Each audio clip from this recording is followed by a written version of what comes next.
Good afternoon. My father, Louis Michel Erica, after he married my mother, Hilda, and in 1950, then there was the Ukrainian War with the United States of America. And then he went once again into the U.S. Navy, and he was 22 years old and having 2 daughters and me. Later on, he joined in the Mesa Police Department in California. And Victor Francis Buono must have been so proud about him because they both, them, were policemen.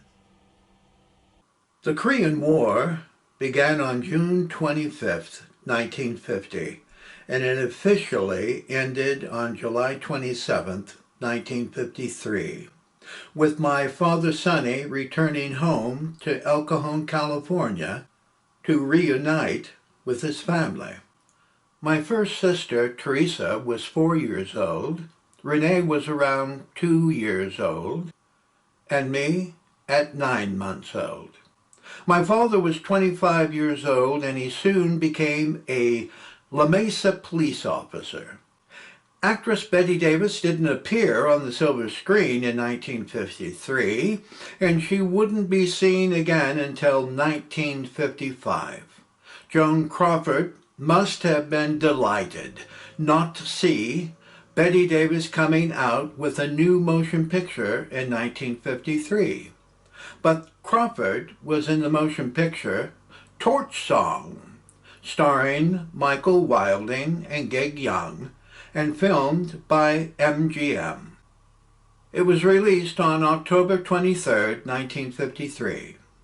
Frank Sinatra was shot out of a cannon barrel into the starry-filled sky of success as a motion picture actor when performing in From Here to Eternity, starring Burt Lancaster and Deborah Kerr and filmed by Columbia Pictures. It was released on August 5, 1953. Sinatra miraculously survived from a collapsing career, and he turned it into a blockbuster success. He was nominated Best Supporting Actor, and he soon won the Academy Awards Oscar for Best Supporting Actor. Little did 14 years old Victor Charles ever dreamt that he would be nominated for Best Supporting Actor in Whatever Happened to Baby Jane in 1963. On December 8, 1953, Peggy Kellner was playing the role of Maria in William Shakespeare's Twelfth Night on the Herring Hall stage at the University of Arizona. Dean Martin and Jerry Lewis were still high on the limelight of Hollywood with another 3 motion pictures in 1953. They were Scared Stiff, filmed by Paramount Pictures and released on April 27, 1953. Then came The Caddy, starring Donnie Reed and Barbara Bates, filmed at Paramount Pictures and released on August 27, 1953. Their third motion picture was Money from Home, starring Margie Miller and Robert Strauss, and filmed at Paramount Pictures. It was released on December 31, 1953. All of America was going crazy, laughing from these 2 funny guys, Dean Martin and Jerry Lewis. Victor Charles was 14 years old in 1953, and this was the year he began attending at St. Augustine's High School in San Diego, California. My uncle Victor Charles would meet his first mentor, Father John R. Ahern, who would soon take him under his wing and teach him to admire poetry and the glorious words of William Shakespeare's many classic plays. My great-grandmother, Granny Grunts, was the one person in the family that truly prepared Victor Charles to be a theatrical sponge. And Father John Ahern was the one who gave him confidence to become a great actor. Over his entire career, critics would write about how Victor Charles played old men when he was only a teenager and in his 20s.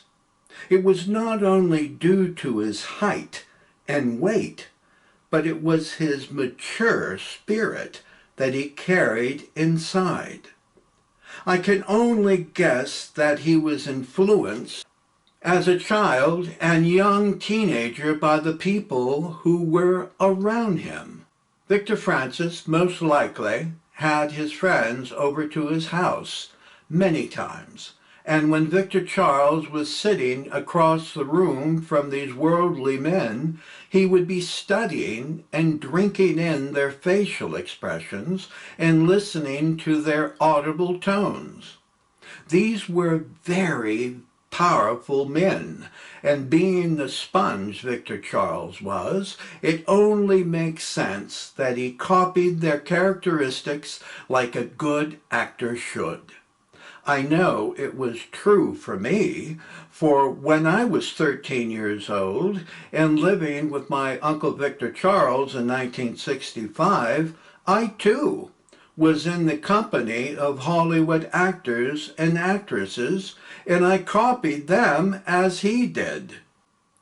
In the summer of 1953, 41 years old Father John Ahern was still teaching at St. Augustine High School in San Diego, California. There was a new principal en route coming to the school, but after traveling from Philadelphia, Father John Sparrow suddenly died from natural reasons. In that same year, Father John R. Ahern was appointed to be the new principal of St. Augustine High School. A new addition to the Buono family would soon be 12 years old Anthony Edwards, who lived next door to them when they first moved there in 1950. My grandma, Mert, had become good friends with Anthony's mother over 4 years' time. In 1954, Mrs. Edwards suddenly fell severely ill and was diagnosed, and she only had a short time to live. Anthony's mother asked my grandmother, Mert, to take her son into the family when she dies. My step-grandfather, Victor Francis, and Grandma Mert honored Mrs. Edwards' request, and when she died, they took her young son, Anthony, into their home for the rest of their lives.